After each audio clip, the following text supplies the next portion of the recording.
Have you ever wondered about the conditions and experiences of Christians during the Dark Ages? How accessible was information for truth seekers during that time? And why were those centuries considered dark? Hi, I'm Julie Yodice on Speak to the Rock. The theme of the ministry is helping women grow in the knowledge of the Lord Jesus Christ and rightly divide the word of truth through the lens of dispensationalism and the literal method of interpretation. My target audience is women only because 1 Timothy 2:12 prohibits women from teaching men the Word of God. Comprehensive studies of the Dark Ages provide significant insights into that era of church history. The historical context of the period differs greatly from the present day, when extensive information is readily available. In the Bible, light symbolizes revelation and truth. However, during the Middle Ages, access to such knowledge was limited, which is reflected in the designation Dark Ages. This is part 4 of a series on the evolution of Bible interpretation. Parts 1 through 3 are linked in the description and identified the problem of apostasy in the church, identified what the early church taught, and explained what went wrong, as in the Alexandrian Takeover, the ramifications of which plunged the church into a long, dark period of church history known as the Middle Ages or Dark Ages, which is the focus of this study. Successive lessons will cover the Protestant Reformation, Reformed theology today, and the dispensational movement. Join me as we consider what life was like as a Christian during this mysterious period of history known as the Dark Ages. Let's get started. If you recall, the reason I've embarked on this study is because there's a widespread problem of apostasy in the church, which is due, at least in part, to the church ditching a good hermeneutic or method of interpretation for a bad one. That was part 1 of the series. Then in part 2, I established what the early church taught at Antioch, which was the correct hermeneutic, that is the literal method of interpretation. Then in part 3, I demonstrated what went wrong.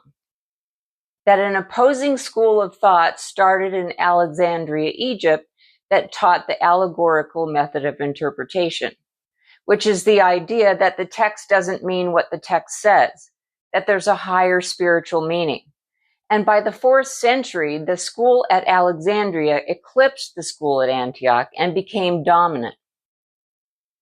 The main result of that was a deliteralization of eschatological passages, largely influenced by Augustine, who wrote The City of God and claimed that the kingdom was not a future literal earthly kingdom directly governed by the Messiah, as the Old Testament had portrayed, but rather was a spiritual kingdom presently in existence as Christ was living in Christians' hearts. The switch to allegorization launched the church into the Dark Ages, which lasted for over 1,000 years, from the 4th to the 16th centuries. During this time, Christians didn't have a choice of what church to attend. There was only one church, the Roman Catholic Church. It wasn't like today, with myriads of denominations under the umbrella of Christendom.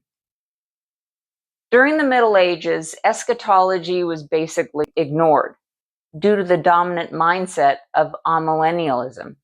They spiritualized away all the prophetic passages of Scripture. I mean, why would you pay attention to Bible prophecy if you thought you were in the kingdom now and this was the end game? This diagram shows how your hermeneutics informs your eschatology. In other words, you tell me your method of interpretation, and I'll tell you your view of the end times. And why is that reliable? Because if you take God's word at face value, it testifies to different dispensations of time. The church age being the current dispensation, and the kingdom age a future dispensation. The more you interpret the Bible literally and realize that God means what he says and says what he means, the more likely you are to find yourself on the right side of the screen in the box that says premillennialism and pre-tribulationalism.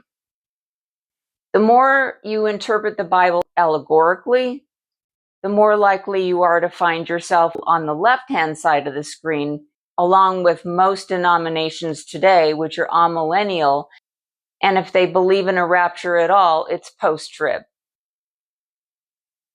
I'm going to take a few minutes to talk about this concept of the kingdom because it's one of the most confusing topics for Christians and one of the least understood for pastors, and that makes for a disastrous combination. Most of the time when I speak of the kingdom, I'm talking about the future messianic kingdom that Christ will inaugurate at his second coming. But that's only one of 5 facets of God's kingdom. And the reason I zero in on that facet of the kingdom is because I tend to focus on hermeneutics, on using the correct method of interpretation, which leads to the realization that the Bible teaches the existence of different dispensations of time. And the reason most Christians think we're in the kingdom now is because they're using the wrong method of interpretation.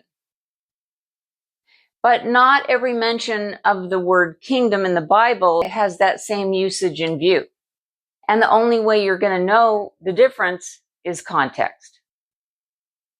So let's get an overview of what the Bible discloses about this concept of God's kingdom. The broadest use of the word kingdom is the universal kingdom or eternal kingdom, which is always in existence. This is a spiritual use of the term kingdom. The underlying element here is that God is sovereign over all of his creation all the time, and nothing happens outside of his control. It's the idea that God rules over all and overrules all. Several of the Psalms express this notion. Here's one example. The Lord has established his throne in heaven, and his kingdom rules over all. Another use is the theocratic kingdom of Israel, where God rules over Israel through a man. This is a physical use of the term kingdom. This started with Moses and ended with Zedekiah and the Babylonian captivity. Key texts are Exodus 19 through 2 Chronicles 36.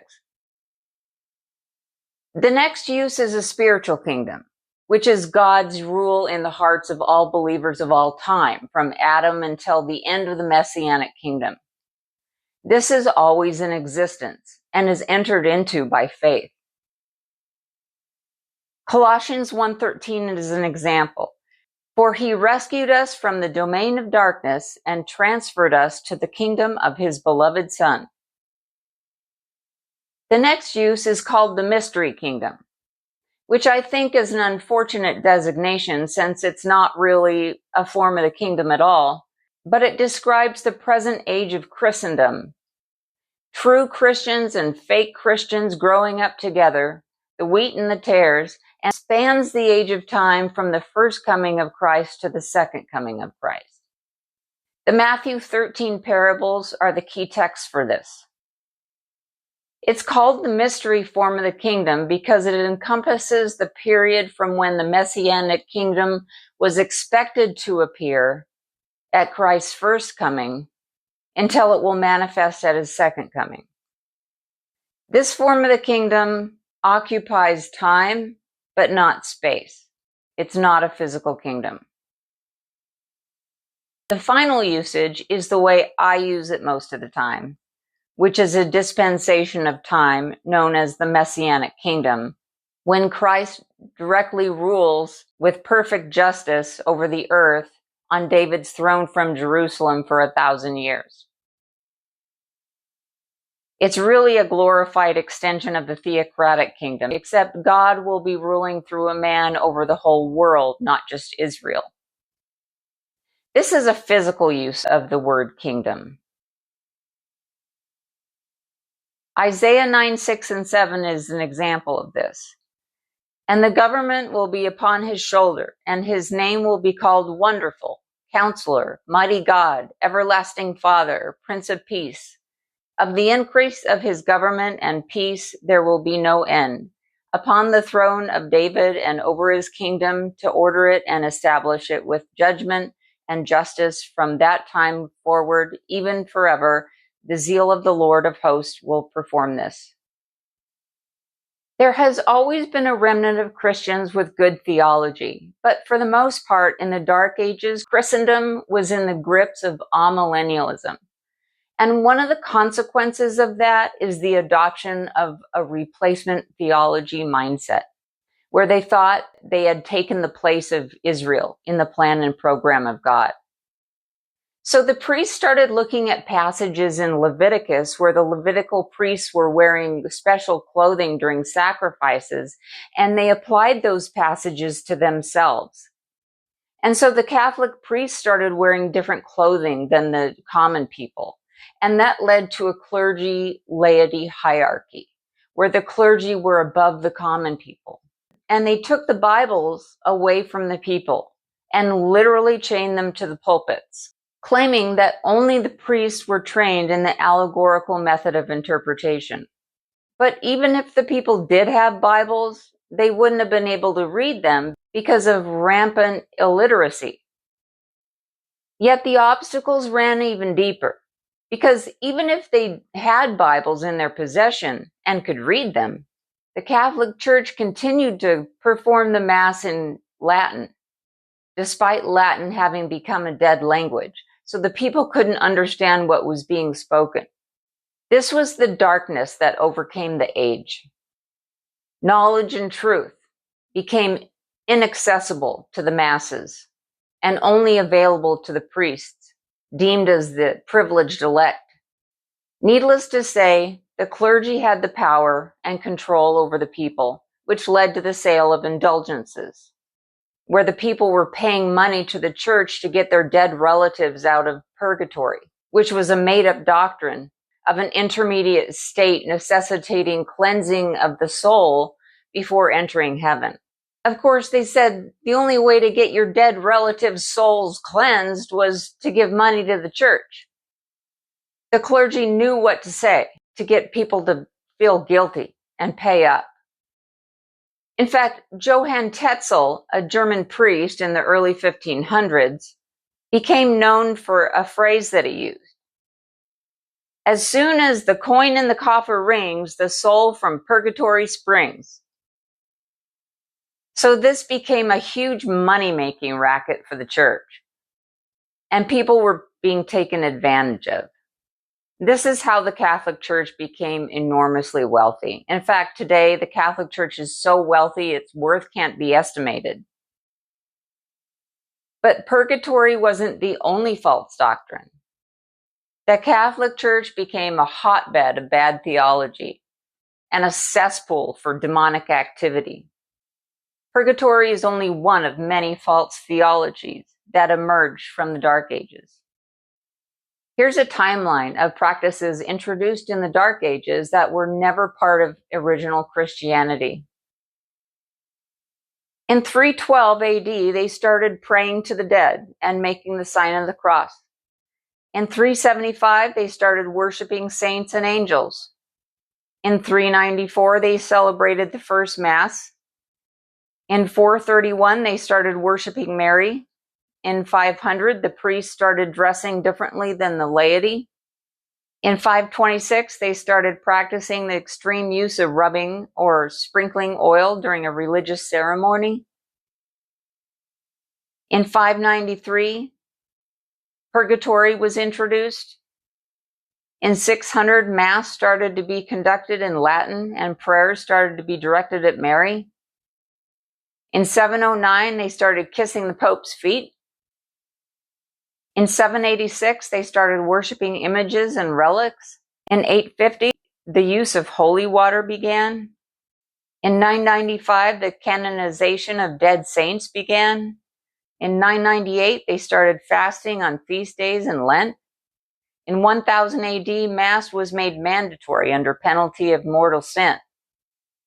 In 1079, the celibacy of the priesthood started. 1184 was the beginning of the Inquisition. Introduction of prayer beads was gradual. 1095 began the sale of indulgences. In 1215, the doctrine of transubstantiation began. In 1220, the adoration of the wafer began. In 1229, the Bible was forbidden to laymen. In 1414, the cup was forbidden to laymen. In 1438, the doctrine of purgatory was decreed. In 1439, the doctrine of the seven sacraments was affirmed.